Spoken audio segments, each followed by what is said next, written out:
I want to get into the part of the stream that I think I'm either going to lose people or you guys are going to think this is the greatest thing I've ever done, okay? So stay with me here, okay?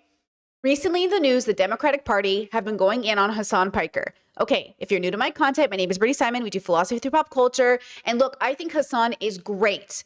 I just prefer not to hear him talk about women, gay people or trans people, black people or disabled people. But otherwise, the man is doing the Lord's work, okay?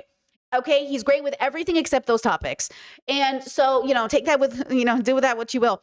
But with that said, the Democrats have no place to come for Hasan because they are so busy in their own little rigid bubbles that they are never actually going to be the future. Right? We do philosophy on this channel, and I think the future is philosophy. I don't think it's politics. I understand politics is a structure. It's a construct we created as a society. I also think we're evolved animals on a planet, and I also think we could be doing better. And I also think sometimes the only way to become famous and viral and be the loudest microphone is to play game. And that's what I think Hasan is doing. So my criticism of the Democrats is that they absolutely stand for nothing. My criticism of Hasan is that I do believe them going at him is working in his favor, and I think he is playing a game with them. I think it's unethical to play this game from a philosophical perspective. From a political one, it's very strategic and very reasonable. From a philosophical one, I do think it's borderline evil. Now, with that said, I want you to see the average Hasan hater so you'll understand that that's not what we're doing here. We are not Hasan haters, okay? That's not what's happening. And I want you to see why it's so frustrating to be Hasan. So when I criticize him, know that I'm not coming from that place. And I can empathize with how frustrating it must be to be him. Because when I saw this clip, I was like, oh my God, I am so frustrated for him. This is so stupid. Here we go. Okay. So just a reminder, in case anyone doesn't know, okay, he's been on a little bit of a tour and he's been doing a lot of press with a lot of different people. And Hasan has been accused of anti-Semitism, right? Just watch this. Could you explain the Rabbi Shmuley comment? Do you want me to answer the Rabbi Shmuley question? Yeah, it's not sure what you meant by that. Yeah, Rabbi Shmuley is pro-genocide. It's pretty simple. And what I was saying is, if you feel like there isn't enough courage within you, if you feel discouraged, then let spite be the reason why you go out and continue to fight the good fight for truth and for justice and for hopefully peace in this region. He was the first genocide dare that came to mind. We probably should have used Randy Fine instead. I feel like he's more of an annoying figure nowadays. You're talking about a specific person. What do you mean? You're talking about a specific person, not a generic Rabbi Shmuley. Oh my God! You don't know who Rabbi Shmuley is? I know a Rabbi Shmuley. I didn't know who you were. Oh no, that's what I was talking about. Rabbi Shmuley Boteach, famous rabbi whose daughter has a kosher sex shop in Israel.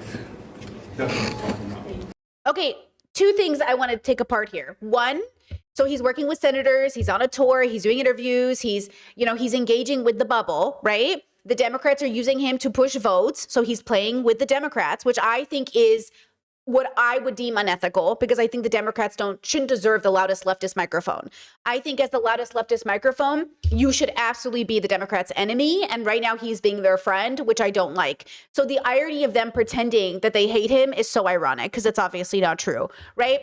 Two, the commenter literally thought that Hasan Piker was randomly creating a caricature of a Jewish person, a rabbi named Rabbi Shmuley, instead of actually talking about a real fucking person who is pro-genocide that Hasan has issues with. And that is why the average Hasan hater is absolutely not worth your time. You cannot listen to an average Hasan hater. They are stupid, okay? And because they are stupid, it makes any criticism of Hasan from people like me look like the same fucking thing, and it's not. And that's the biggest problem. Second, I don't like the misogynistic comment at the end. And I know you probably didn't catch it because it probably wasn't that big of a deal, but this is Hasan's problem. This is a misogynistic comment at the end. This is a sexist bullshit comment at the end. Did anybody catch it? Let's rewind. Like he's more of an annoying figure You're talking about a nowadays. specific person. What do you mean? You're talking about a specific person, not a generic Rabbi Shmuley. Oh my God! You don't know who Rabbi Shmuley is? I know a Rabbi Shmuley. I didn't know who you were. Oh no, that's what I was talking about. Rabbi Shmuley Boteach, famous rabbi whose daughter has a kosher sex shop in Israel. That's what I was talking about. Him bringing up the daughter and saying she has a kosher sex shop in Israel. Why are you doing that? This is why Hasan is very criticized in feminist circles because one, he says he goes to sex workers. A lot of women don't like that because I do think there is some level of bragging about going to sex workers that actually makes you sex negative and actually dangerous. And two, as a person who puts out adult content on the internet, I'm telling you right now, the men that brag about these things, the men who write you comments in your DMs that are inappropriate, you're not good people. You're not actually good people. The way to respect a sex worker is to treat them like you would any other artist and stop sending them dick pics and stop thinking that they're just there to sell their body to you. But the problem is that misogyny is so leaked into the culture, you can't help but think that sex workers are objects. You already think non-sex workers are objects. So the fact that he said that comment at the end doesn't come as a ding to her father. It's a statement that she is somehow weird or icky or gross. And a woman took a stray bullet, basically, because of who her father is. Now, maybe she's the worst person in the world. I don't know anything about her. But the fact is this is the context of the clip. Okay? All right. Now, when I move, I'm going to move forward in a second, but I just want to draw you my little graph here, okay? When I talk about the future, understand I have been in all of these areas, okay? I am not exempt from any of this criticism. Past Brittany has been, okay? I was a Republican in high school and a couple years into my adult life, right? Then I became independent, then I became a liberal, then I became a progressive, and now I'm trying to go as far left as possible, okay? I just want to go straight into the future, baby. Deconstructing philosophical work, all that good stuff. Okay, here's what happens though, and this is the dilemma. So we have the conservatives, boo. We have the liberals, boo. And then we have the progressives, oh. Also, though, I hope this isn't your end goal because certainly not, right? People, certainly not.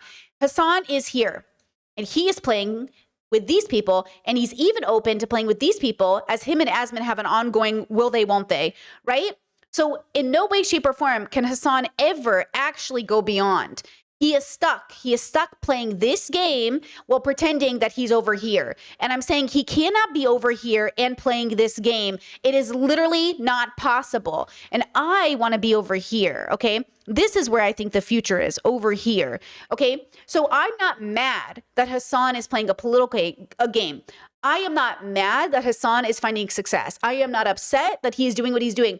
But I am saying he is stagnant. I'm saying he is not the future. I'm saying he is perfectly in the present. He's exactly what the system would spit out as opposition. A white, straight, millionaire man who's good looking, which is important to this conversation, right? The good lookingness of it is actually a point of pretty privilege, which has a lot of layers since he also isn't the kind of person who, does progressive work, deconstructs, talks about intersectional feminism, has gotten so much criticism from minority communities. But look at the way he reacts to Fox News reacting to him.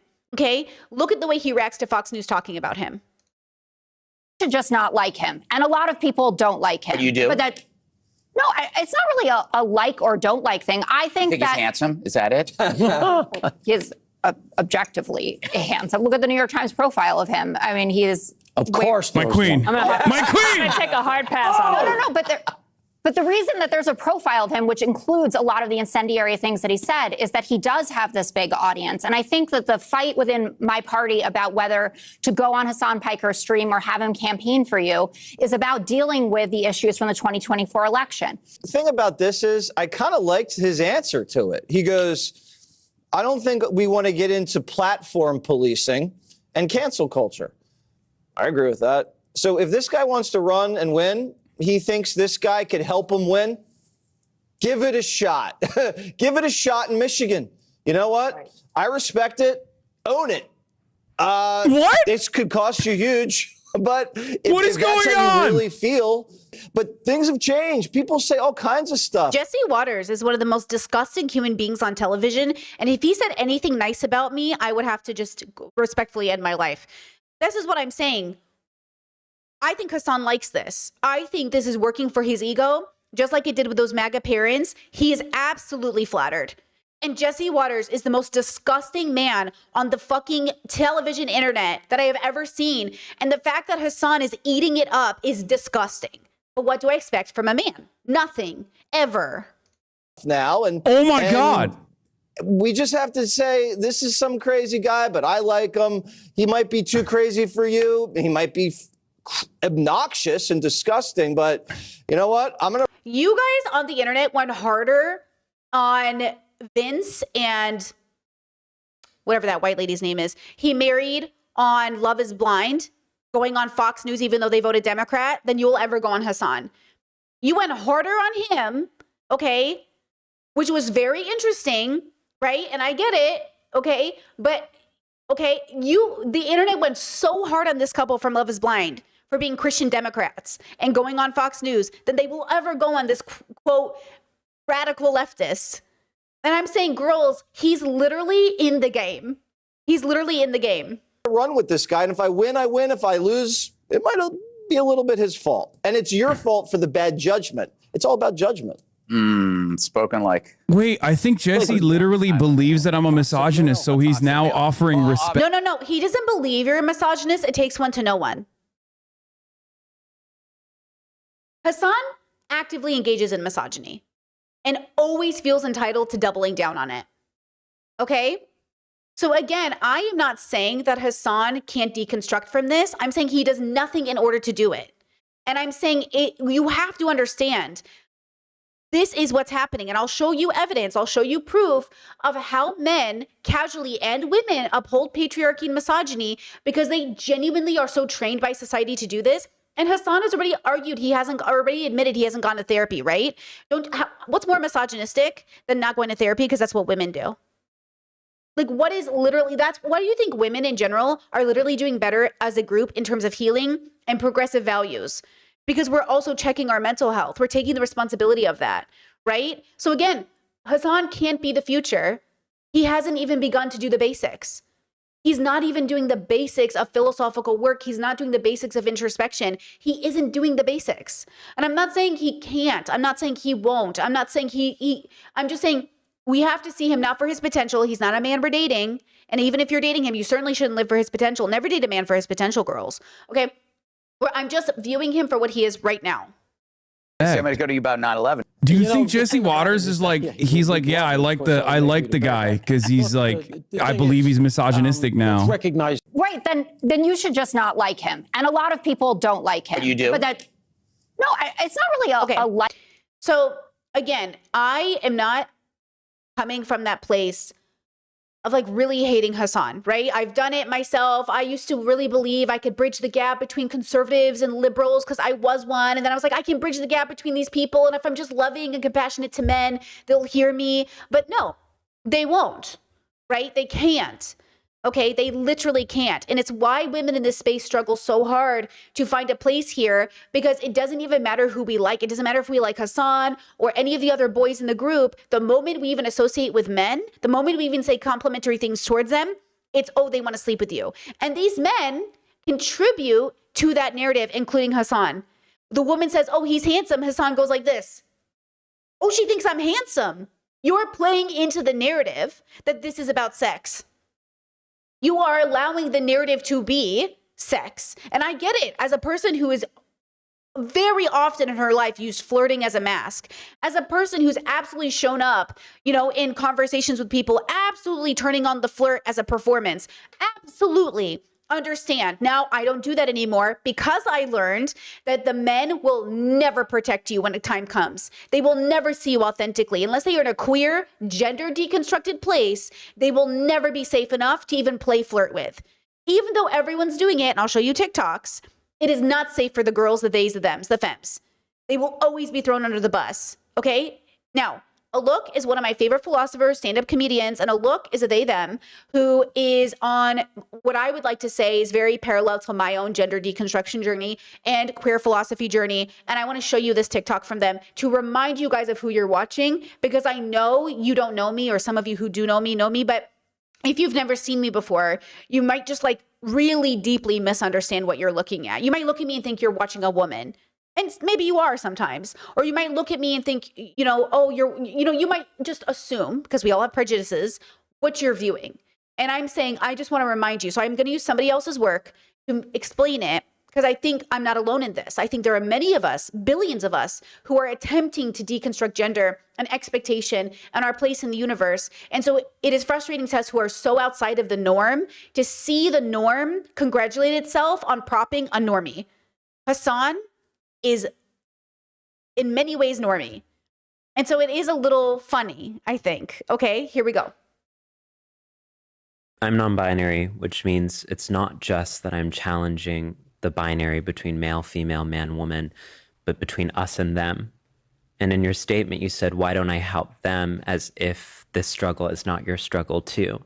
The reason you don't fight for me is because you're not fighting for yourself fully. And any movement that's trying to emancipate men from the shackles of heteropatriarchy, or emancipate women from traditional gender ideology, has to have trans and non-binary people at the forefront, because we are actually the most honest. We're tracing the root. Where do these ideas of manhood and womanhood come from? They come from a binary structure. And so that's why people like me, who are visibly gender nonconforming, who are both feminine and masculine and none of the above, we experience the brunt of all of these collective fantasies that were created that are killing other people, that are also killing us. It just looks different. Don't show up for me because you want to protect me or you want to help me. I don't need your help. I have an unshakable and irrevocable sense of who I am because I am divine. I come from people who were exterminated and targeted by colonists because the gender binary was superimposed on Black people, Indigenous people, and people of color by European colonists. And the reason that they targeted us is because they knew our power, right? So the reason that there's so much animus against me is because of my power. I don't need to be legitimized, or I don't have anything to prove. What I want us to rephrase the conversation is, are you ready to heal? And I don't think the majority of people are ready to heal. And that's why they repress us as trans and gender variant people, because they've done this violence to themselves first. They've repressed their own femininity. They've repressed their own gender nonconformity. They've repressed their own ambivalence. They've repressed their own creativity. And so when they see us have the audacity to live a life without compromise, where we say there are no trade-offs, where we say we actually get to carve in the marrow of this earth and create our own goddamn beauty, instead of saying thank you for teaching me another way to live, they try to disappear us because they did that to themselves first. So I guess I would rephrase your question to be, can you help me get free? Not, can you help me help you? This is so speaks to my journey and where I feel like I'm at and where I want to see the world go. And I think this is the future. And I think this should be the present. And I think we're so far from it. And we're so far from it in many ways for lots of reasons. And I don't blame people. I'm not blaming Hasan or anybody else. But when I say this, I mean this like in the most grounded way. Hasan is really great in everything that he does, unless it has to do with women or Black communities or gay communities or trans communities or even fat communities, as he consistently and even recently has said, I can't model, I'm too fat. Hasan, go to therapy, right? Hasan, too fat. And also, what does too fat mean? See how the fat phobia seeps through his pores? And yet he is the one we gave a microphone to. He's the one we made famous. And that's the problem. The problem is that we are making people famous as a reflection of where we are as a community. So as much as the community says like, oh, we're progressive, we want progressive liberation, then why is this the guy? Why is this the guy? Why do you guys think we chose him? We chose him because he fits enough of what we can handle as different, and still he looks like something we recognize. Okay? And that's why we chose him. He's just different enough. Oh, he's a socialist. But he's just typical enough that, ooh, if only he would notice me. That even Laverne Cox, in her wise age of her 50s, falls under the same problem many people do, which is the sort of construct of patriarchy that weighs heavy on all of us, especially Black trans women who struggle. We know this. I'm not going to ignore that, right? Like, she grew up in a very different time with a very different pressure. She was recently very scrutinized for having a relationship with a white MAGA cop, and that was over COVID. So, you know, I wouldn't say she's the most liberated person, and yet she's one of the most marginalized. So in their social interactions, Hasan and Laverne have to show up in the context of flirtation. Man, woman, flirting, even though girls with peace and love, this age gap is so inappropriate. She's in her 50s. He's in his 30s. They have 20 years between them. She should not be flirting with somebody at that age. Okay? Now, this is from a progressive perspective. No, I'm not a big fan of people in their 50s and 60s looking at 30-year-olds or 20-year-olds. I understand it happens. I'm not a fan. But this is the script of heterosexuality. This whole interaction is two straight people pressured by patriarchy to perform attraction, right? Oh, hold on. It's muted. Oh my God, you're so tall. How tall are you, Hasan? I'm only 6'4". I feel so demure standing next to Hasan Piker. My God, he's just so big and strapping, and I just feel so demure at my 5'11". Yeah. So, how is it meeting me, Hasan? It was incredible. Yeah. Yeah. Now you said you have a very narrow window of attraction. What is that narrow window? I can't say. Why? Oh, you would get. It's inappropriate. You like but you like what you like, and we like what we like, you know. Yeah. Would I fall in that window, or am I outside the window? I mean, you can be honest. I feel like it's inappropriate. It's inappropriate, but so I'm probably outside the window. I wouldn't say that. I would not say that. Okay. I would not say that. If people aren't attracted to me, that's fine, because that's not what I'm not saying. It's like a joke, but also it's like a bit of for affection in a sense. Like in many ways, and I'm going to show you, a lot of women want the validation from Hasan to think they're pretty, because Hasan in a lot of people's minds is like a 9. And if a really hot person thinks you're pretty, you must be pretty. On the other side of it, Hasan is a former fat kid who doesn't see how handsome he is. So he needs the validation from his social interactions to confirm that people find him attractive. And this is happening as they're fighting against genocide, as they're advocating for civil rights. And the problem is like, this is the complexity of being a person. This is why it's so hard to be a good person, because you're fighting your own demons while trying to advocate for other people, right? And we ask the world, like, why is the world suffering so unwisely? Because these are our leaders. These are the people we prop up. We're all so wounded and unhealed. And the people that have any sort of, I think, real healing about them are just not as interesting, because they're probably not relatable in a sense. You know, a look definitely has status and they definitely get around, and I've definitely seen them on The Daily Show, but a look should be a lot more popular, but they won't be because they don't fit the standard in any capacity, right? Laverne is femme, Hasan is masc. They are perfectly embodying heterosexual expectations of gender, of performance, of flirtation, of sex, right? It plays right into the standard. And again, the future is philosophical. I don't think it's political, because politics is so corrupt and it's where good people go to die that even the best, most well-intentioned people end up in this space. Okay, I'm going to show you Laverne also talking about her experience of dating that white cop and how she kind of talked about it in present time. Because if you had watched the panel of Black women and Black and trans women, Olay hosted it, Kat Black was there, a lot of people were there. They talked to Laverne. Laverne showed up. She did the panel. It was very hard. People were pretty upset. And there was gender nonconforming people. There was all kinds of people on this panel. But what was happening was Laverne was trying to show up for the community. But I think what Laverne isn't understanding is a deep embodied understanding of why people were so upset, because of the way that she future reacted on their podcast together, right? So, okay, finish this clip with me and just go on this journey with me. I'm going to explain it. Saying that at all, as a matter of fact. Oh, interesting. Yeah. Interesting. So there's still a chance.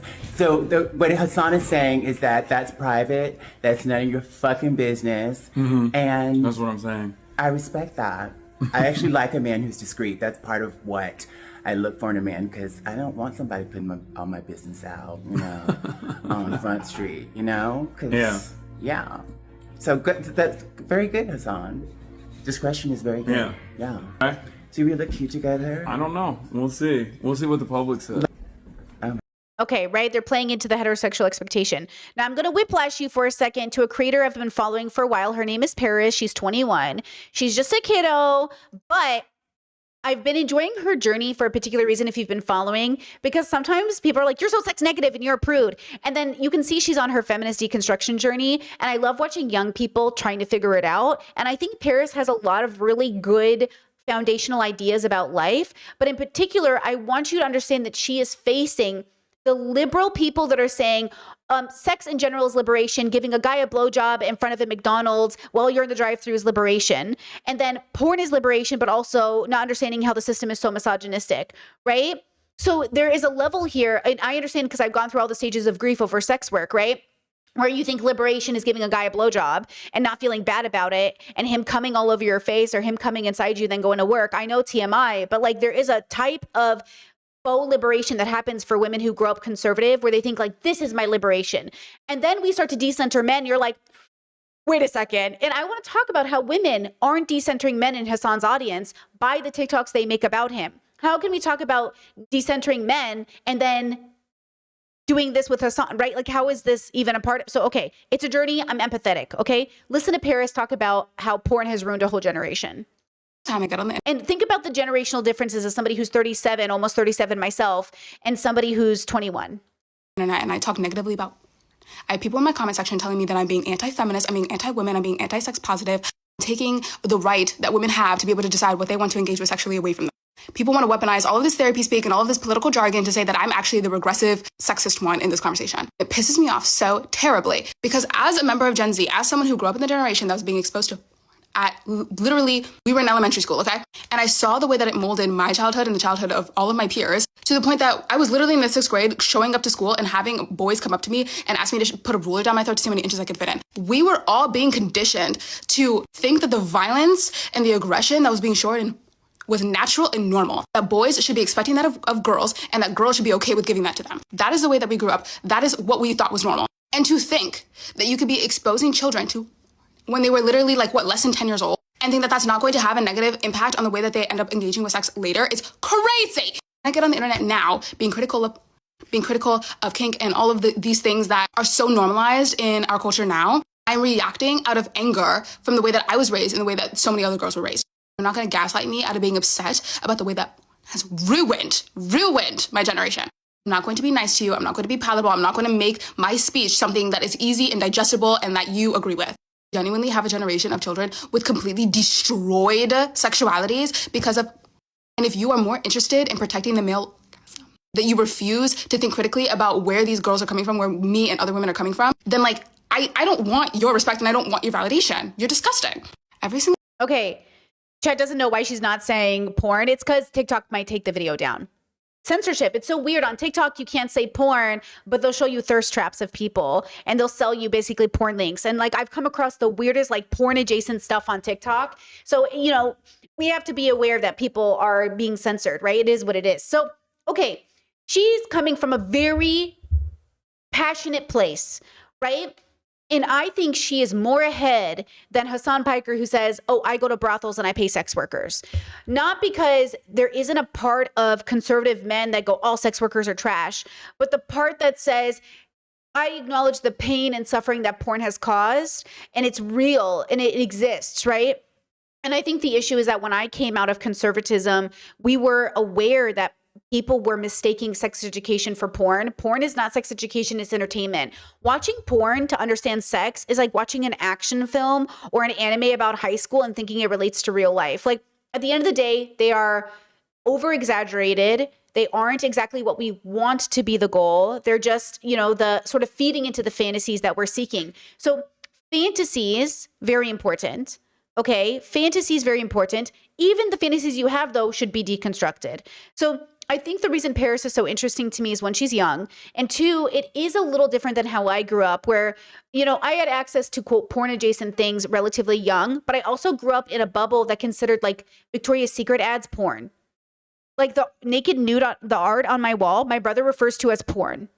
So obviously we have to deconstruct, like, what do you mean when you say porn? Do you think women wearing bikinis at the beach is porn? Because there are religious people who believe that you are basically like objectifying your body by showing up in bikinis. So the dilemma is, I don't want you to react because you've been so damaged, and I want you to understand where it comes from, and I want to know what a liberated society might look like. What might a liberated society be like if we can move past all of the harm that's been done to us by these very misogynistic industries, right? Okay. Yeah. Chet says most mainstream porn totally backs up the patriarchy and capitalism. This is why I love queer porn, as it tends to be more creative and counterculture. Absolutely. And that's the other dilemma, that this isn't outside of systems, that porn just didn't zap into existence. It's a part of objectification and ownership over people. It's a part of business making models, and it absolutely thrives in capitalism. And that's why conservatives, even though they rant so hard against porn, are, you know, some of the weirdest porn comes out of conservative places. Because at the end of the day, we're not being honest and transparent about our feelings. We're not saying like, Yeah, I think porn taught me this thing, or this is what I saw. I remember I was talking to a man, a public figure man, and we tried to see if we were compatible in any capacity. We weren't, but one of the reasons I even was interested in him is, one, we talked about philosophy. That's always going to get me interested. But two, I was like almost concerned for him in a weird way. He was older than me, so I really should have thought about that. In hindsight, it's silly. But he was telling me that he kept going on dates with women, young girls, and they would ask him to like choke them during sex. And he was like, I don't know what that means. And I was like, no, do not choke randos on Tinder. And he was like, I was like, you need to choke people that you are, first of all, there's no safe way to choke someone. But also, if you're gonna engage in kink, you have to have safe, sane, consensual at the forefront of your mind. You have to negotiate, you have to be sober. And I was like, no, you should engage with people like me who are part of the community that do checklists, that run through, we did. We saw if we were compatible. We weren't. We never engaged in it. We never did anything sexual, but because we didn't have to check, we just talked. Okay. But my concern for him was that he was going to engage in fast sex with people, and kink was in an unsafe way. But not only that, but the girls are being told they have to. The girls are being told, in order to be interesting, I have to let people spit on me. Pause. My partner and I have never spit on each other, and we're happily married, okay? You don't have to spit on each other. If you want to spit on each other, that's your business, okay? But you do not have to let a man pull your hair to be interesting. Kinky sex is not better than vanilla sex. Vanilla sex is perfectly fucking fine. Okay, all sex is good sex. No sex is good sex, okay? You don't even have to have sex to have a good relationship, okay? Spoiler alert. But you should have a free sex, a liberated sex, a good relationship, a free relationship. You get to construct your own relationship, okay? And so the dilemma here is that when people like Hasan show up on the internet and think the point of liberation is talking about how he goes to brothels and doesn't deconstruct the misogyny around the system at play because it's a legal brothel, there's something here, okay? There's something to be said. Now, I understand Hasan haters love to bring up some false narrative about that brothel. That is not my point. I do not care about that. That's been debunked 1,000 billion times, okay? My issue here is the lack of further deconstruction, right? Jesse Waters compliments Hasan, and Hasan's first reaction is, oh, he must think I'm really a misogynist. All men are misogynists. By default, we raise boys and turn them into misogynists. That's why it's so devastating to exist and to bring kids into a universe that inherently raises our children, not inherently, but by the structure that they're raised in, raises boys to think girls are property, okay? Little boys engaging in objectifying behavior, going to girls and saying, send me your nudes, and then sharing those nudes with other boys, that's the misogyny of it all. So for Hasan to not even engage on a frequent basis about any internalized, or not internalized, any misogyny he might be exhibiting is a part of the problem. Okay, here's the secondary part. This is a clip of, and this brings into focus as well, the Laverne v. Hasan. So Austin's at a show, he's doing an interview, and Laverne is talking about Hasan. Listen to how Hasan talks about Laverne.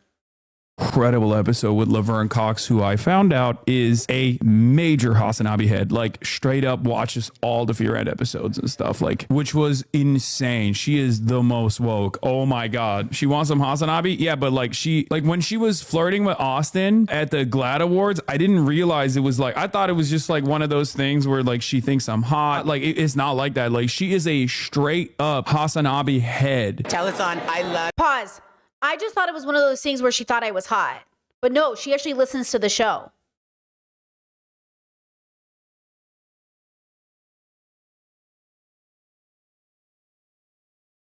Okay. I watch him all the time. Is Hasan single? I know that Hasan is someone everyone wants. Okay, this can't get back to her, but she's so fucking hot. It's crazy. Anyway, when I found out that this can't get back to her, but she's so fucking hot. It's crazy. Anyway, when I found out that she's 53 years old, I could not. I just genuinely would be mortified if a man in my field said this about me. This is basically a coworker saying this about you. That's basically what just happened. I would be mortified if one of my streamer friends got on stream and was like, oh, Brittany's so fucking hot. I'd be like, oh. Like, I would have to stop being friends with you. Like, that's so disrespectful. Like, do you not see how disrespectful that was? Fucking believe it. But And a man who streams 8 hours a day probably does not have the time and attention that I need.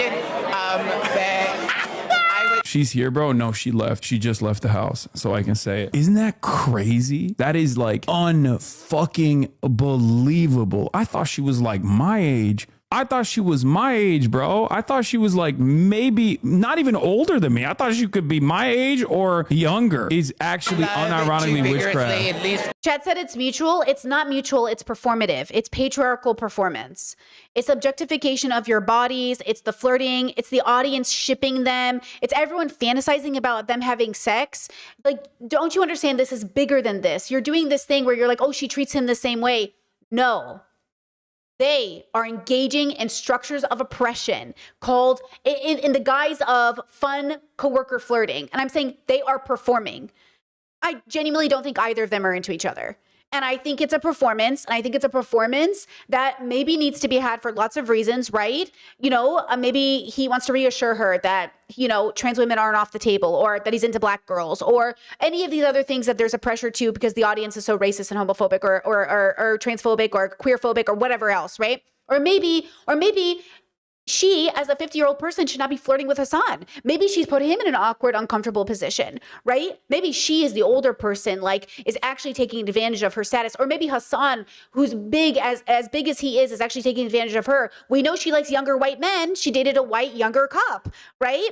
Maybe he's taking advantage. Maybe she's taking advantage. Or maybe they're both engaging in what the script was they were given as straight people under patriarchy, that says a woman must act smaller next to a man and say, do you find me attractive? And a man must reassure her, because women, they're so insecure. He must reassure her. And the way he shows up is to basically make out with the mic and say, she's so fucking hot. She's so fucking hot. Okay. So we're engaging in incredible levels of basically misogyny and patriarchal expectations. To what? To reassure something? I don't even know what it is, right? So when we have this conversation and we're talking about liberation and we're talking about being at work and we're talking about being two things at once, is Hasan just a guy with a microphone having fun tee-hee? Or is he a serious commentator who's dealing in politics and there's a genocide happening? And I say this as somebody myself who's constantly trying to figure out, should I be funny Brittany who makes your mom jokes? Or should I be very serious philosopher Brittany? I get it. At home, I'm a gag, I'm funny, I'm hilarious, I'm entertaining. And yet, if we're seriously talking about, acting accordingly at work or being appropriate with people who we have on our podcasts, you could even twist it and say that a podcast host brought a guest on and then put them in a position to flirt too heavily with them. You could turn this into lots of things, but ultimately there's no standard in streaming. There's no standard in these spheres. And I'm saying the standard should be progressive. The standard should be informed consent. The standard should be, are you even comfortable with this? What if Hasan was actually very uncomfortable and had to go along with it because he's so socially awkward, and Laverne didn't ask informed consent, put him on the spot, and now he has to be like, no, I'm into you. I'm not into you. I'm into you. No, I wouldn't say that. You know what I mean? All of it is weird. And I'm saying we have to liberate both the Hasans and the Lavernes from being in this position. Liberate them from thinking this is how you should be. But how can they do that if the audience also reinforces this in them, right? How do we do this if we do not reinforce this? It happens so naturally too. I don't blame you. I'm not blaming anybody, right? This is so natural. Right? Vigorously flirt with him. Yes, yeah. We're gonna let that happen. But what's his type? And by the way, they are clout chasing for Laverne too. Austin and Hasan are so excited that somebody famous is paying attention to them. Laverne is getting the validation because maybe Hasan is handsome, or maybe she watches the pod, or maybe whatever else. But they're all validation seeking. Laverne knows who Hasan is. Oh my God, a famous person knows who. He is constantly chasing fame, right? That's why it's a big deal that he is talking to celebrities. He is talking to famous people. He is talking to politicians, because Hasan isn't just a streamer. He is a celebrity. He is a person in power. He isn't. That's the same thing with Charlie Kirk. Everyone is saying he's just a podcaster. He is not. Turning Point USA is in your kids' high schools. He's not just a podcaster. Well, he wasn't just a podcaster. She said black don't crack. Yes, that is part of it. But I think HRT also, oh my God. No wonder that fucking Brian guy is like steadily dosing himself with estrogen. Cause holy moly. You ever hear something that a person says and you're just like, that's not real. And it just like kind of washes over you a little bit. This is that. Like when she says she was 53, I could not believe it. I still don't believe it. He's going to dedicate 2 hours exclusively to you. That, yes. And we had an Okay, so now let's jump over to Paris again. So I'm enjoying using her as a back and forth again. She's 21, she's a young person, she's Gen Z, she's figuring it out, she's trying to be more progressive, and she's going through a deconstruction, which is what I would love to see from Hasan, but no. So he's what, 33, 34? This is why I say pay attention to what kids are doing, what young people are doing, because they're really going for it, okay? He's not gay, he's just a misogynist. I am sick of people saying, this man, he's gay. He's not. He's just a misogynist. Okay, I know people dream of Hasan being gay. He's not gay, he's just a misogynist. Relax. Engaging with women romantically. Men treat women poorly because it is a fundamental part to engaging with women romantically. Like, I think a lot of women receive the negative treatment from men in like the dating sphere and then think like, oh. And by the way, I'm not even saying Paris has arrived or Paris is wise. She's a kid, but I'm saying that she's working on it. She's actively dedicating her channel to asking questions and being passionate. And I'm sure in 5 years, she'll be like, oh my God, this is all the shit I got wrong. But she's trying. You must be gay. You must hate women, which makes a lot of sense because they do hate women. But they don't hate women because they're not attracted to women. They hate women because they've never had to like respect a woman before. Like they're growing up with all of this media telling them that like they can pretty much exist however they want to exist. They can be as deplorable of a human being as they want to be, and they are still going to be endlessly supported and loved.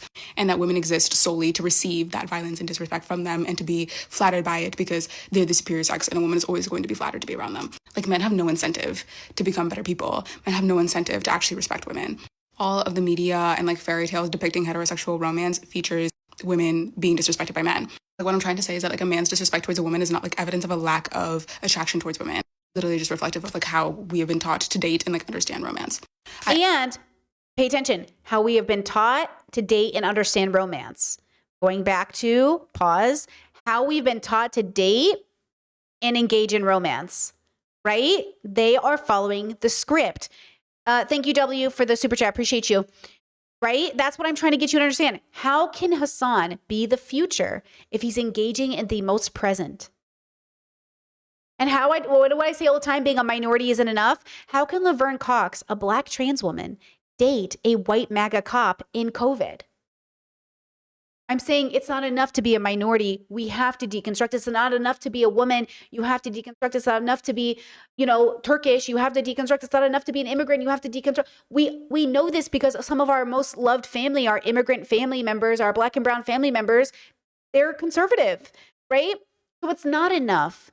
But you see how they get all of the social credit for doing enough? Because the audience is honestly so exhausted by Trump and conservatives, it's good enough. But this is why I say stagnation is natural to the human condition, which is why I want to argue that philosophy is the future, because philosophical work consistently asks you to deconstruct and ask why, unless you settle for identifying with some white man's construct of philosophy, which I do not recommend doing. It's why I always say be very careful about identifying with a white man's work, or in particular, honestly, most people's work, okay? Be very careful, but especially from the white man philosophers. Be very concerned, okay? Because there's so much stagnation in these bubbles. It's absolutely rampant, okay? Let's finish Paris's video. I understand the desire to say like, oh, you must be gay. Like that's the reason why you're like cheating on these women. That's the reason why you're critical of these women's bodies. That's why you're whatever, like being a bad male partner. But like, if anything, it's just like greater evidence that that man is like fully heterosexual. It is completely antithetical to how you think someone would operate, because if you're attracted to someone, would you not want to treat them with respect? But this is what makes patriarchy and like sexism so demeaning. Like it really goes against your... No, chat said, but you say all men are misogynist, so that doesn't have any impact then. They are very harmful misogynists, and the men under patriarchy, raised under patriarchy, we should not exclude any men for this reason, but understand where it's coming from. Yeah, okay, hold on. I'm just making sure. Wait. But you say all men are misogynist, so that doesn't have any impact then. They are very harmful misogynists, and the men raised under patriarchy, we should not exclude any men for this reason. Right, so you're agreeing with me, right? You're not disagreeing with me, right? Are you agreeing? Because I think there is going to be this argument of like, why do you mean all men? Well, obviously, not literally all men, but men as a system, but even the most progressively seeming men. That's why we say, like, I always say, be careful of the liberal man. because he sounds really good, but he's not, right? And I'm not saying all men, right? It's not the gender man. It's people who aren't deconstructing from what it means to be a man, right? So this is very important, right? Chat said, I mean most women too, right? Do not confuse systems of oppression with individual genders. Women as a power structure does not exist. And so when you say all women too, right? You're equating patriarchal systems of oppression with gendered people as women, okay? Men as a system are born into a system that directly impacts and benefits them at the top.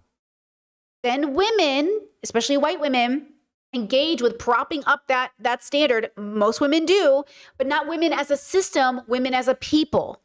So yes, we all have to do the work, but men as a system it's very important, right? You understand this, and this is going to be 99% of the population, right? Like we have to understand that. Like we have to understand that the world cannot be this way if a majority of people aren't this way. And that includes all of us. All of us have engaged in some level of engaging in oppressive frameworks or belief systems or misinformation.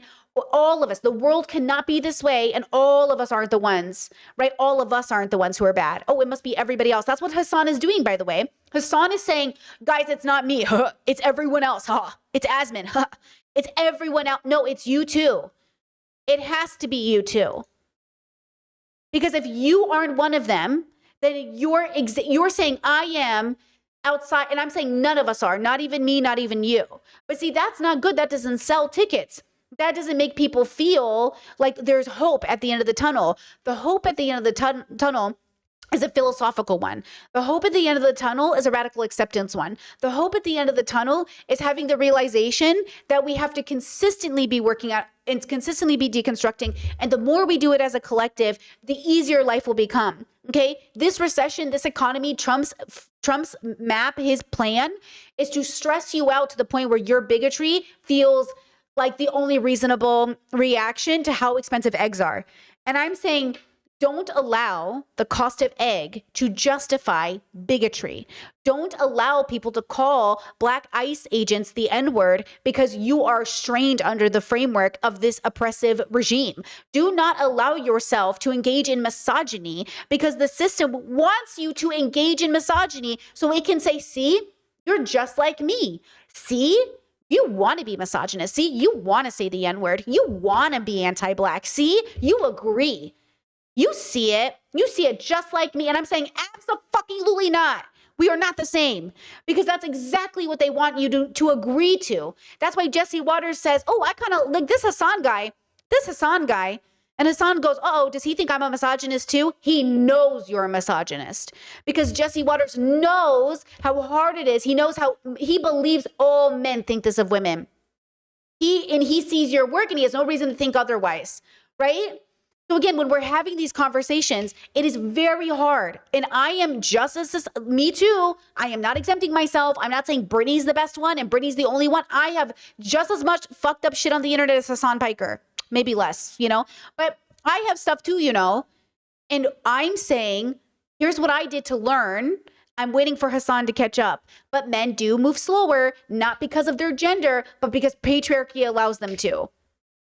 Hasan doesn't have to move faster. He literally was rewarded by the system. Famous, rich, good looking, right? I moved faster, which rewarded me with everything women are often rewarded with. The opposite. Because men will do the basics and become millionaires. Women say the basics and they're like stupid. Literally. So again, I'm not saying, okay, that Hasan is the worst person who's ever existed. Like I said, he's really good when it comes to a lot of what he does. I just don't like it when he talks about women, LGBT people, disabled people, or Black people. And I follow all of those communities and they don't like it much either. Okay? Now, stay with me here. I'm going to pivot and I'm going to go back to Hasan. This TikTok of clavicular is exactly what makes Hasan popular and exactly what makes clavicular feel emboldened by his opinions. And I know that sounds crazy, but stay with me. You lose your hair or your dick? Because I would say dick personally. Yeah. I would look terrible without hair. It looks sick. But if you go bald, you could go jacked. You could go Bruce Willis kind of. No, that just makes you look like one of those cringe red pill jesters. I feel like. I think they're jesters too. I kind of just like to refer back to the quote, like hair is life, and if you have no hair, you have no life. Confucius. No, that's actually Saint Hamoudi. Who's Saint Moody? Saint Hamoudi, just some autists from like the black pill space. Oh, okay. So I said it earlier that this guy, Adam, is a part of the problem as well because he shouldn't be platforming clavicular. Because clavicular he's really engaging in a lot of dangerous behavior, guys, for himself and others, right? But I think what's important is that clavicular would rather choose hair than his dick because hair is a part of aesthetic. Hasan, a former fat kid who, by the way, this community has reviewed Hasan and like done like before and afters and how he's looked maxed and how he's benefited from getting attractive, right? And there's that part. So, okay, watch. I'm going to show you just a few things so you can kind of understand the bubble. Your favorite, hottest woman in the world, spread eagle, and then a cheesecake. Which one It you says eat? Austin Larps as a fat kid. Cheesecake. How good is the cheesecake? Really? How long has it been since I've had the cheesecake? It's been weeks. But these are important you factors. would rather eat the cheesecake than eat the girl that was right there? Depends. That's crazy. This one's a coin flip. Yeah. Really? Yeah. You guys are both fat kids. That's what I hear. Yeah, this is why we laugh at you when you say, "Oh, I'm a fat kid too." My strategy to stay skinny is I order a bunch of junk food, and I think I don't want to even hear that. I hate no. This is going to be. This is going to be frustrating for me. No, I don't throw it out.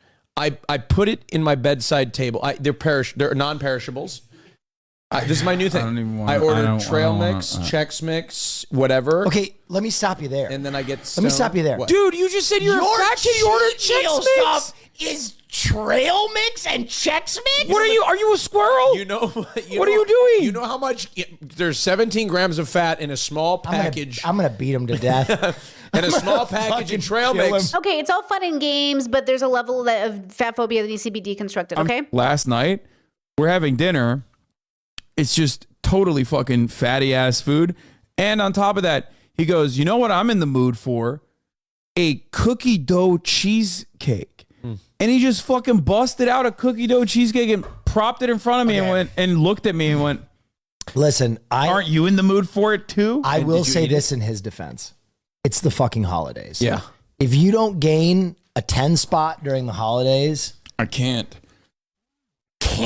I can't because like I've been doing so well. I've been doing so well, and use like it as your bulking period. I add to my biceps in the holidays. You know what I mean? Yeah, I just get big.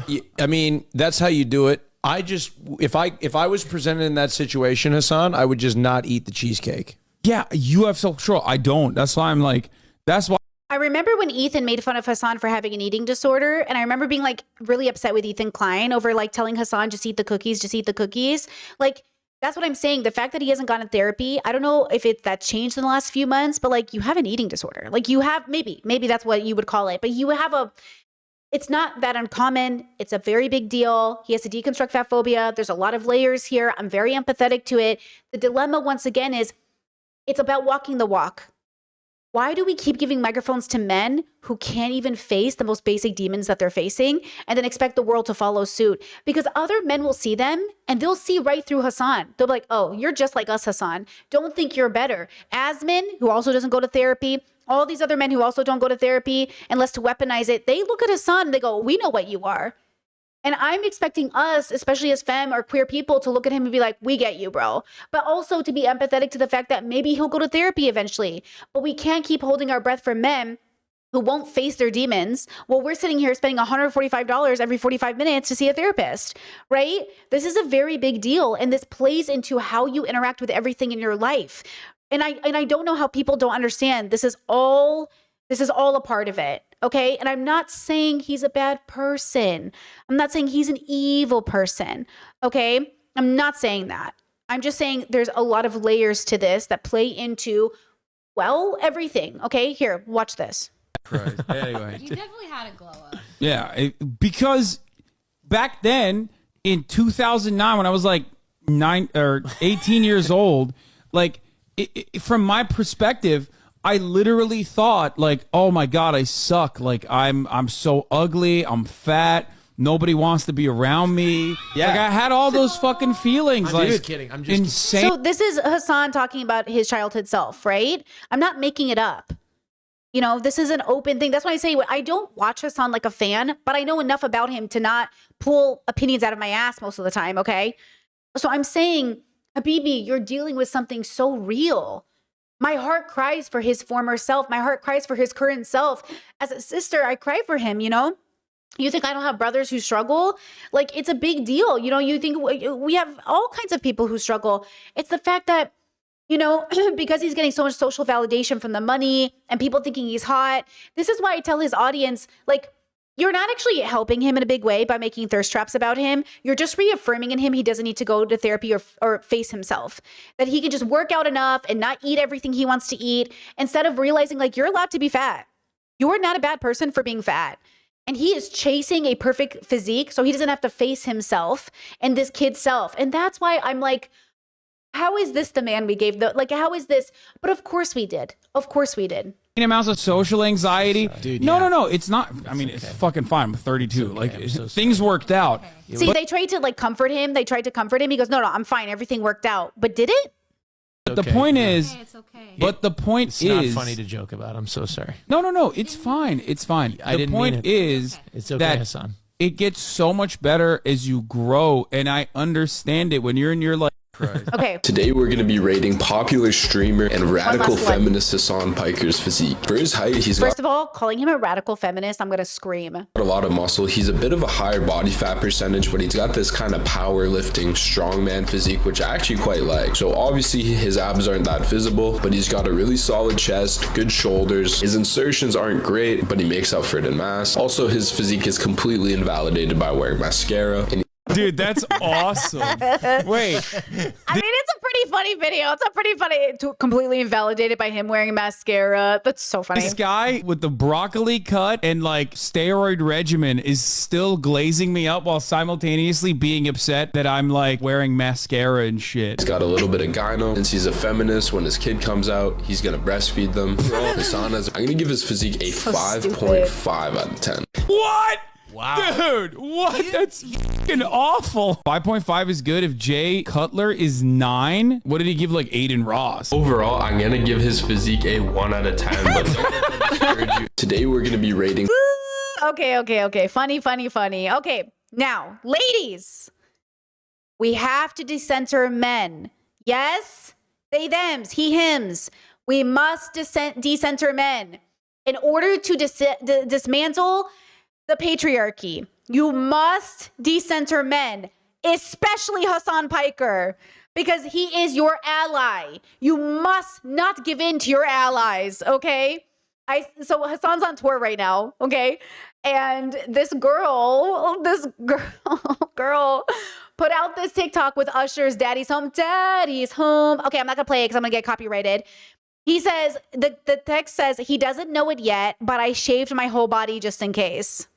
And then it's a zoom in of Hasan, okay?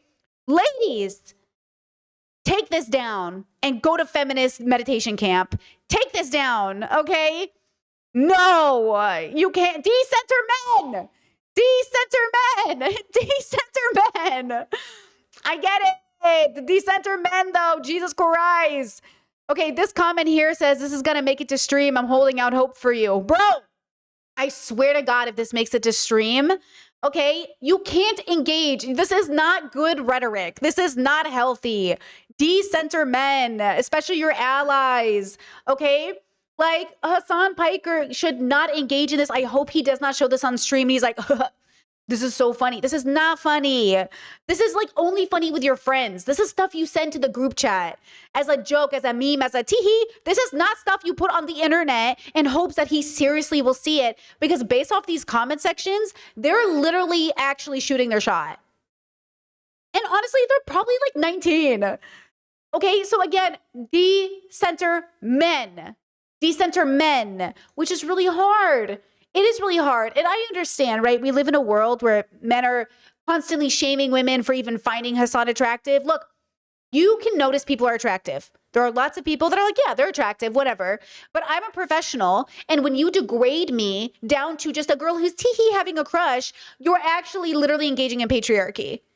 That's what Ethan Klein did when he went after Taylor Lorenz and said, Taylor, Hasan is never going to fuck you. That's why Ethan Klein is a scumbag, because he's like, how could you call me a misogynist? I'm going to sue all these women for thinking I'm a misogynist. When you literally said to a woman, Hasan Piker will never fuck you, because she, quote, defended him over like a smear campaign. That's why I say be very careful that you are not a Hasan hater. Be very aware that you are simply criticizing a man. Interesting that when women or anybody criticizes Hasan, oh, now they're an op, right? Oh, now they're an op. It's like, this is how minorities are silenced. Because out of all the people we should be the most critical of, it's the people who are, quote, fighting for us. Oh, so you say you're representing me? So you're the one who's representing me? Well, then you better show up. Because I don't expect people who aren't representing me to pass some sort of test. They're shit. But you, who says you're doing this for me? Okay, girl, then show up. Okay? So Ethan Klein engaging in misogyny, boo. Okay, him suing women, boo. Him attacking, remember this? I understand my announcement that I'm going to sue Sean DeBlack was upsetting to some. Therefore, in an act of superhuman grace, I will make you this offer. If the snark subreddit, Taylor Lorenz, and Kat Tenbarge all apologize for calling me misogynist, I will consider dropping the lawsuits against Sean. He weaponized suing a black man against women who he was upset called him a misogynist, and then he threatened to sue. This is gross, okay? Gross. Absolutely not, okay? One less TikTok from Paris, and then I'm going to swing this and tie this all into capitalism and Hasan once again, because again, as somebody who was heavily criticized by her audience for the collaborations I did in COVID, you were fucking right. I shouldn't have done those collaborations, and no one should be doing those collaborations. And it's so interesting that men get to do those collaborations because, quote, they're fighting the good fight, when you know for a fact they are farming views. And I know because I'm a YouTuber.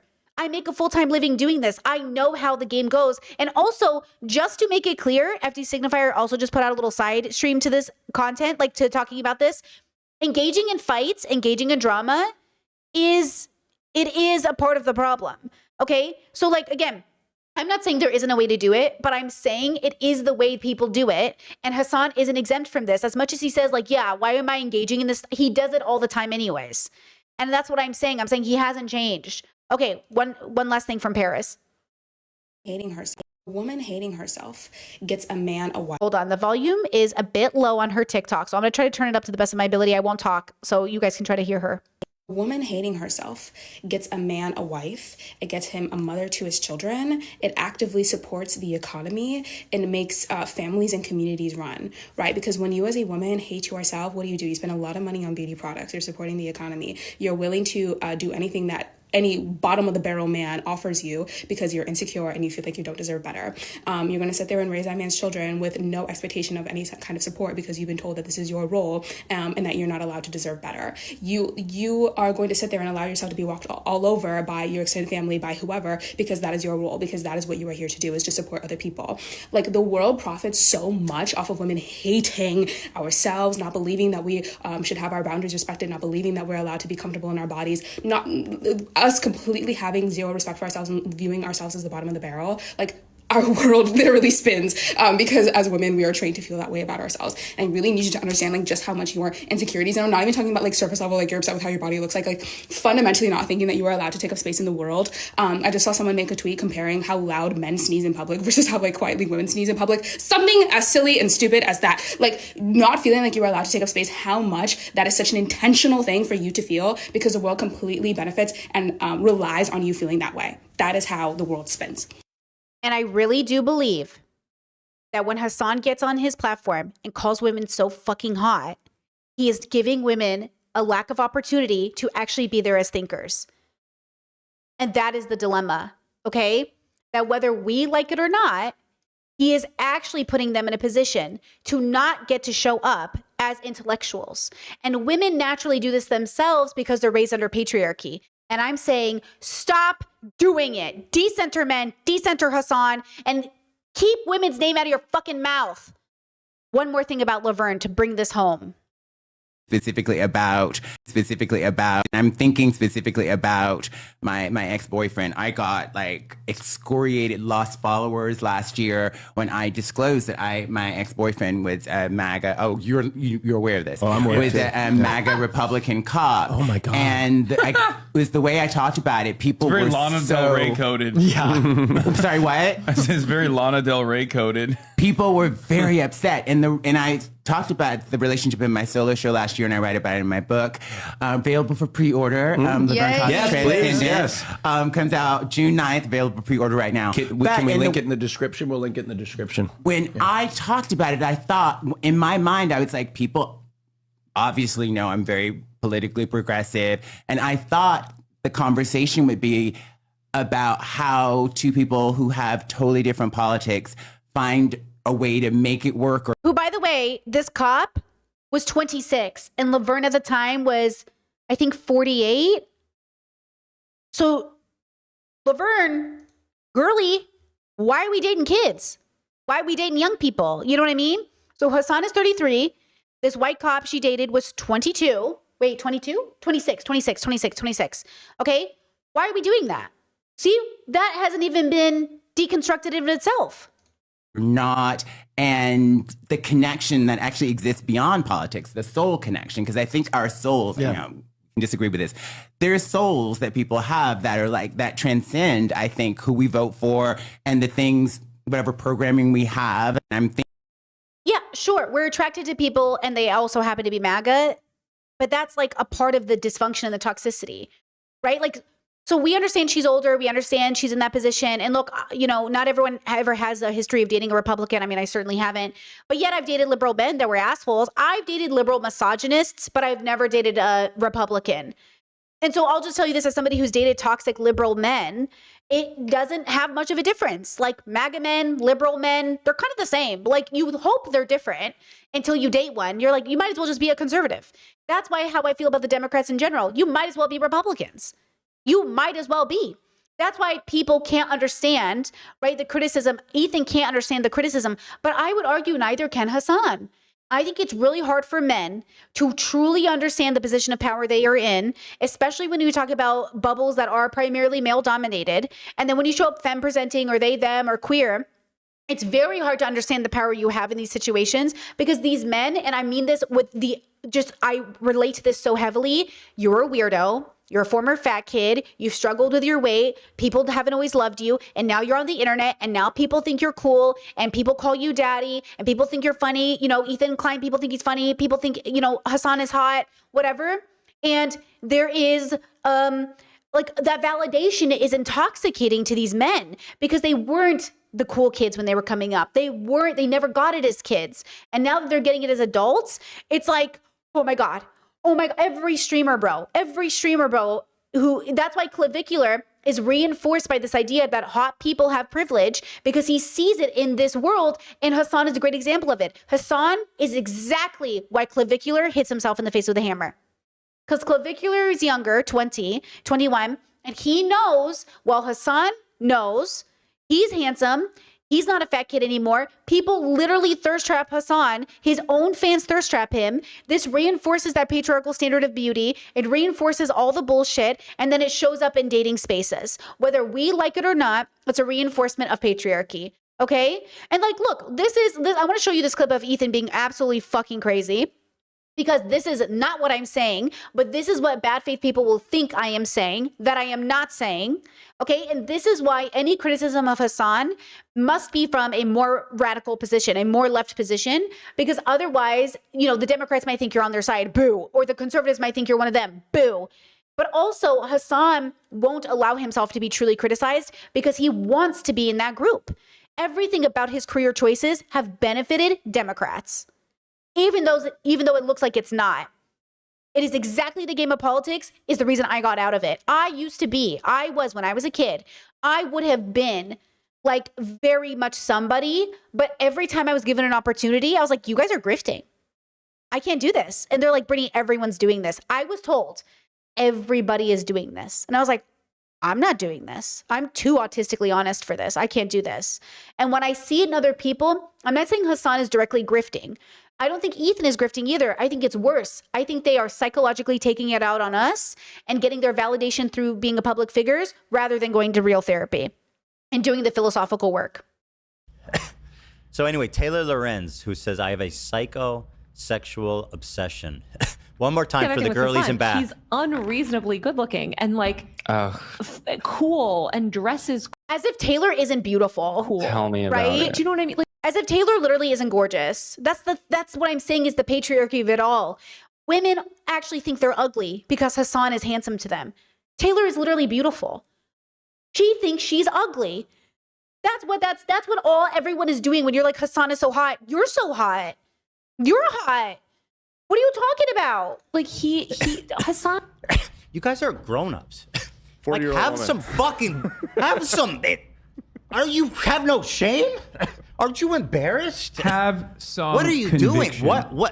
Why are Everything with Hasan. you children? Both of these people. Now, Ethan is saying this from a place of jealousy. He's not being critical. He's not doing philosophical work. He's not doing deconstruction work. He is a misogynist. So Ethan, the pot meat kettle, Ethan has no place to have this criticism for Taylor or anybody else. I am more the person to have this criticism because mine is rooted in at least the right side of history, if you will, or I don't know how to say it, but I am more right, period. Okay. This also shows up in my work. You obviously have seen how I have also changed the way I show up on stream. I've actively changed. And these boys aren't. None of them are making the changes needed to actually do the work. Now, okay, here's one of the girlies I'd like to bring up too, as it relates to Hasan and this whole structure. This is the capitalism and all. So we know Ethan's a capitalist, right? We know Ethan is a capitalist, a really good example of somebody who thinks they're a progressive, but they're a liberal. They're a capitalist, right? Okay. Then we have Pokimane, who's the same. Pokimane thinks she's a progressive, but she isn't. She's a capitalist and she's a liberal, right? Okay. Hasan hangs out with these people. Hasan rubs elbows with a lot of liberal capitalists, but all of a sudden he isn't one. He's the one who's shopping. He's the one who's engaging in fast fashion, even though he definitely has enough money not to. He's the one engaging in a lot of like overconsumption. But again, his progressiveness is saying I'm a socialist and an anti-capitalist, but he isn't an environmentalist. He isn't a vegan. He isn't engaging in deeper relationships with these structures of oppression. He's doing the bare minimum and getting all of the reward, like Pokimane and everybody else. Pokimane makes a lot of girl boss content. I've never liked her, but not for the misogynistic reason men on the internet haven't liked her. I don't like her because she's such a capitalist and it's a disappointment. Example. Do you think someday we'll have a revolution like that in America? Right? It's getting This is a stream she's doing, okay? there, right? You already have one. Another one. What's going on? The wealth disparity is getting bad. The wage gap, I hate that shit. No, wealth disparity. Wealth disparity. Wage gap is like between men and women. Men and women, we love each other. Facts. And we hate the rich. Anyways. Too much. Aren't you the rich? No! Like the ultra rich, the ultra giga rich, the You have to unnecessarily clarify. rich. They're gonna clip that and it's gonna make you look bad. Oh, You the gotta ultra say giga rich. the billionaires. The billionaires. Because you are rich. The Bezos. You can't be saying that. I am. I'm rich in friendship. Okay, like she's rich, to be clear. Like I don't know how much Pokimane made because she always kind of like skirts around it. But Charlie Penguin Zero made $34 million on YouTube alone. So I have to assume they're all making similar numbers, give or take, right? They're rich, okay? I get it. Now, with that said, she goes, we hate billionaires, we hate the rich. Then why the fuck are you collabing with Mr. Beast twice? Last year, a year ago, and 4 days ago, collaboration with Mr. Beast, a billionaire. How are you going to eat the rich girl when you're collabing with them? Come on now. What is this man doing in your fucking thumbnail? Why are you collabing with him? This is what I'm saying. This is bullshit. I would love to be fans of all these people, but girl, what is this? Okay? So trust me when I say I'm not pulling my opinions out of my ass. Okay? I understand and have a relationship to all these things. Here's the difference between me and Hasan, and I do this for ethical reasons. Hasan does them for clout reasons. I'm going to say what I'm going to say. He, 4 months ago, collabed with Pokimane. I, under my ethical system and framework, could not ethically collab with her because she's collabing with Mr. Beast. And I have made this decision after I was open to collabing with everybody. I realized like, oh, people are bad. And not only are they bad, they're all in it for clout in a way that I am not. And you know this because I've made the decision not to collab with people unless they've been very vetted. The last person I collabed with, Britt Hartley, I literally sent her an email and I said, hey, I'm just checking. Are you pro-genocide or Israel? Hey, I just got to check. Are you pro-patriarchy? Okay, like I literally sent her that message. Most people aren't even doing that because I understand I've never done that before either, but I'd rather do it before the, collaboration, at least try to do my due diligence. And of course, we collabed because Britt Hartley's that girl, okay? So again, when we have these conversations, we have to understand that like they're living in a different reality. They are not actually holding themselves to a standard, but they're getting all of the social reward for the validation. They're getting all of the validation, all of the money. So here's a video of 3 millionaires, Phineas, not from Phineas and Gage, Phineas from Billie Eilish, okay? Pokimane and Hasan. Listen to the way they answer this question. When we talk about ethics and morals, listen to the way they answer this question. Caller 5, my gay dad is dating a young twink, okay? Listen to the advice they give him. Here's the beginning of the call. Hey, Puffins. Oopsies. So my problem, I'll just get right into it. I have a gay dad. That's not my problem. Just prelim. So I'm 27, and he's dating like a 30-year-old Brazilian twink. How old is your dad?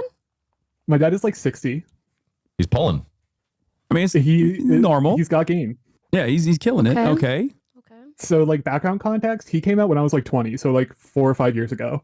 Or I'm 27, so like 7 years ago. And they've been dating for like 5-ish years. Okay, so 27, go back. Okay.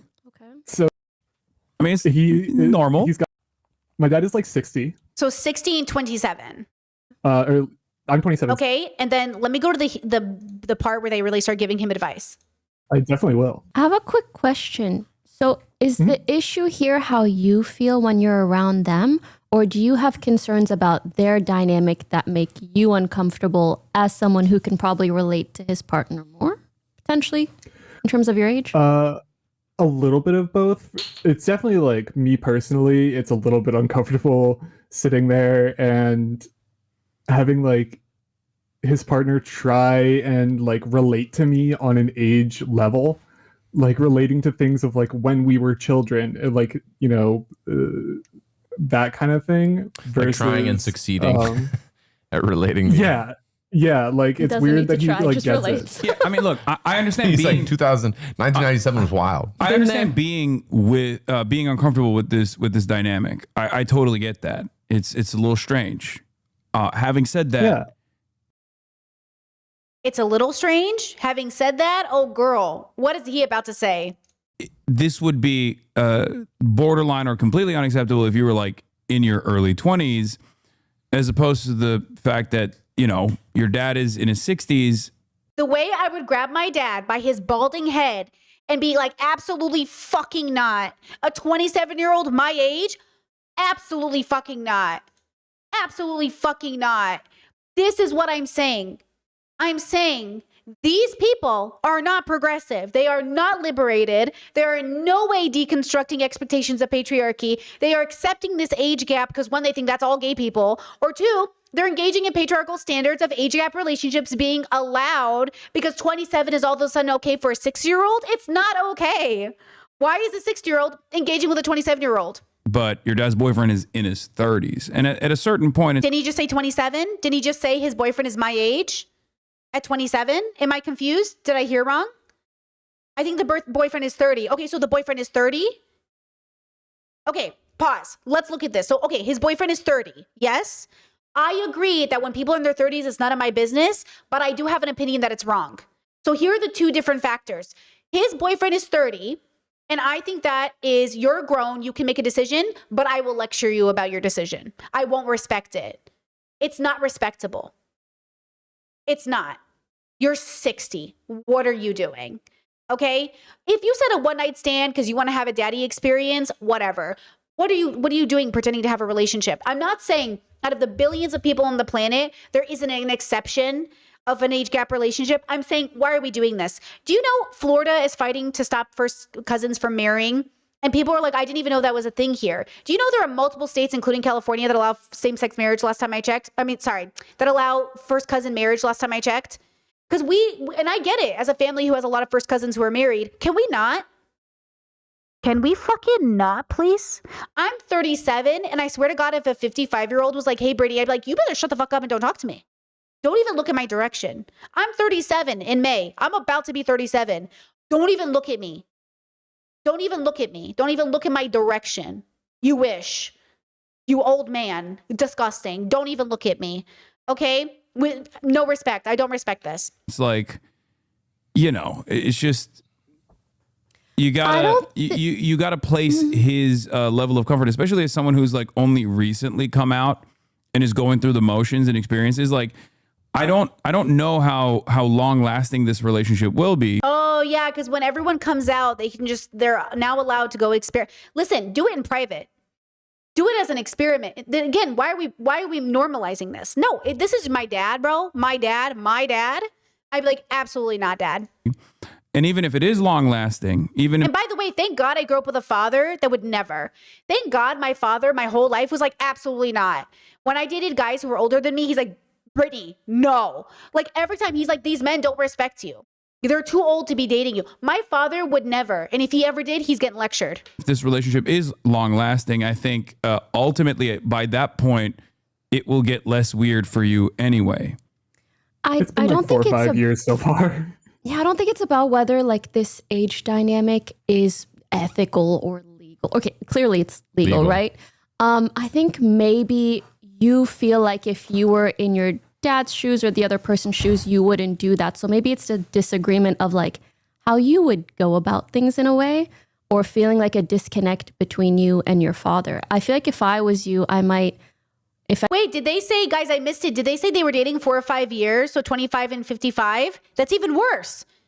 Did I miss that? You guys are saying that's what you heard? Wait, I missed that too. That's even worse.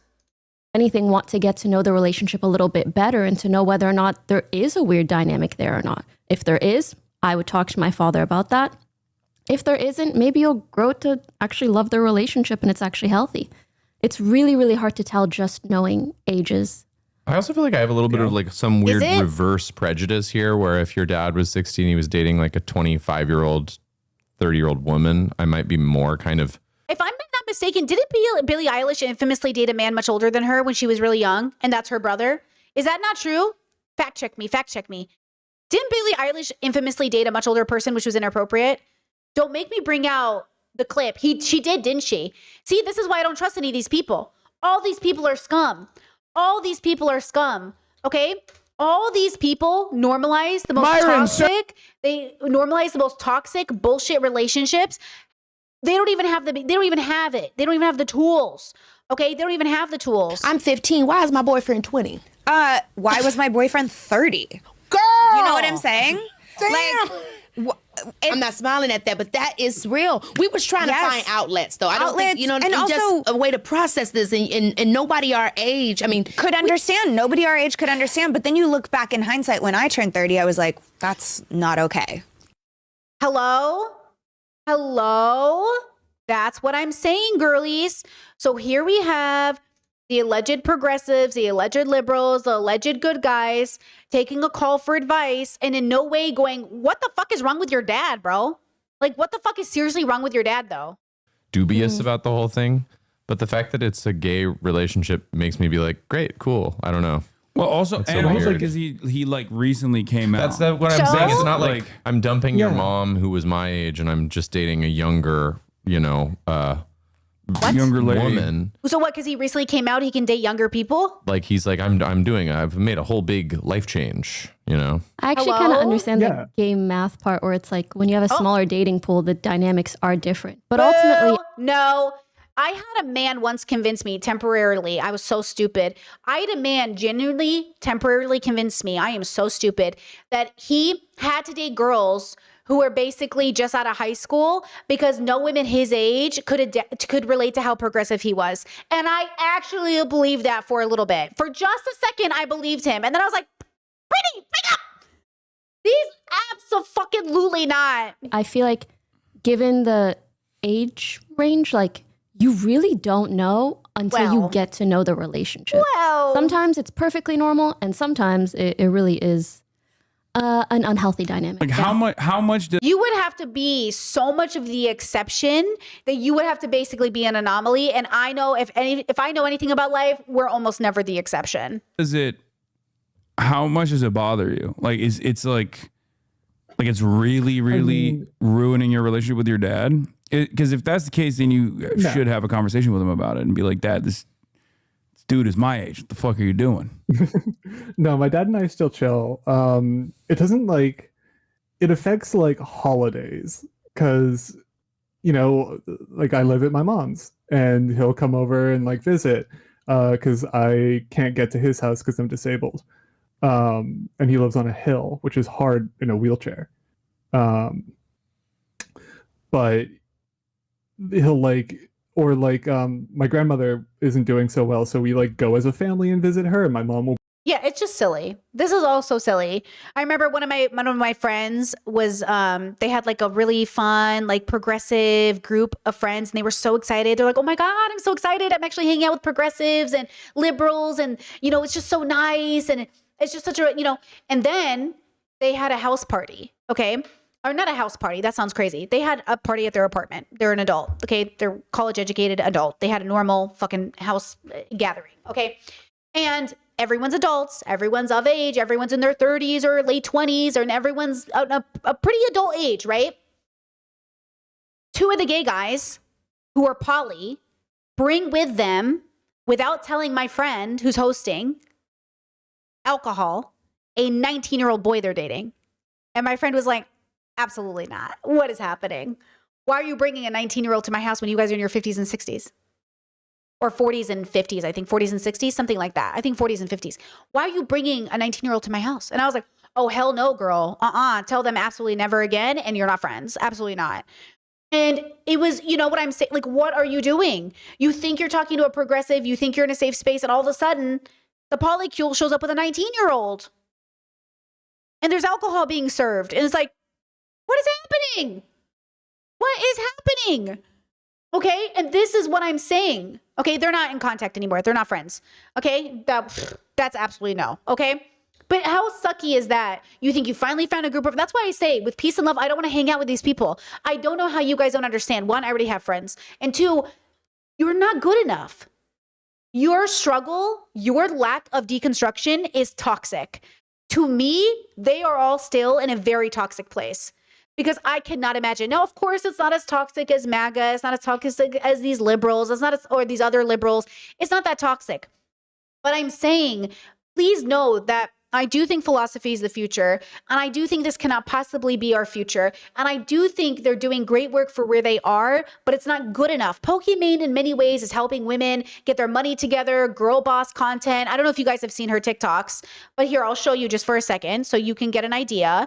Okay. She makes a lot of girl boss TikToks, but it's capitalist TikToks. They're capitalist TikToks. And that's the problem. The problem is that she's not making progressive TikToks. She's talking about tax loopholes. She's literally talking about tax loopholes. I posted a video about all the businesses that I've co-founded, and I got so many comments asking for mentorship and advice. So here are 3 pieces of advice that I would tell any girl who's looking to build her career. This might be a weird one to start with, but don't tell people your plans. I've had so many instances, either myself or hearing from others, where you— And she titled it Business Advice for a Girl Boss. Like, I get it, okay? I get it. She's trying to appeal more to girls. I know she tried to make that intentional change a while back, you know, because she realized her audience was mostly men, and she tried to make a deliberate decision. But the dilemma is that she's a capitalist. She's a liberal. So I can't even recommend her to girlies except to say, like, you can watch her and understand it, but realize she's a capitalist. That's what I always say. I'm like, you can watch her, but know she's a capitalist. Take her girl boss advice and turn it into something progressive, but she is a capitalist, right? And so that's the dilemma. I want to celebrate women. I want to celebrate women being successful, but she's an overconsumption capitalist. Okay. I've never seen somebody spend so much money on nothing. You know what I mean? Like, and she's collabing with Mr. Beast recently, this week. A collaboration with Mr. Beast? Do you know what I'm saying? And by the way, there are people in her audience that are like, girl, why are you collabing with him? And I'm like, girl, why are you collabing with him in 2026? Because again, I understand. Okay, 5 years ago, I maybe would have collabed with Mr. Beast, right? But I'm telling you, we're in 2026. So sometimes it feels like, were we not all in the same place at the same time? Were we not all on the internet at the same time? Were we not all solidifying our careers in streaming at the same time? I became a full-time streamer during COVID. Were we not all at the same place? But apparently not, which makes sense. I'm a little older than everybody, so maybe that's what it is. Maybe I'm more behind in many ways, but probably not. But I'm saying, did we decide in 2026 we're not collabing with Asmon? We're not talking to Mr. Beast? Like, what's happening? But now, and this is the part that you have to understand, this is why I say they're all in the game together, because this is the game. This is the game. The audience wants to see them collab. The audience wants to see they're successful. The audience wants to see them go viral. The audience wants to know they're not just watching somebody who's a rando in their bedroom. They want to know they're watching people who are doing cool things. They want to see the validation. And so they're working on each other. I don't blame you. I'm explaining why the world is the way it is. You ever hear that? You ever see that meme like, God, why did we make them famous? I can't believe we made them famous. Yeah. Yeah. The world is a reflection of itself as a whole. So none of these people are at fault. All these people are a reflection of exactly the status quo. There's nothing unique or liberating about Pokimane and her platform. Not really, right? There's nothing liberating about Hasan or his platform. It all still is just the status quo. That's why Jesse Waters was like, Hasan's cool. He's fine. Because Jesse Waters is like, he's playing the game. It's again, I'm not really trying to, it is what it is. And that is why I love philosophy, because though it is niche and not very many people are interested in it, why would they be in a world where capitalism and patriarchy is so much more exciting, where entertainment is so much more exciting, where Jake Paul might do blackface. Oh, I can't wait for that to go viral. Oh my God, Drewski did whiteface, and now I'm going to do blackface. Like, why would you ever sit down and watch a philosophical or philosophy lecture when you can watch Jake Paul do blackface? Which God knows is probably coming in the next few weeks. So everybody brace yourselves, God.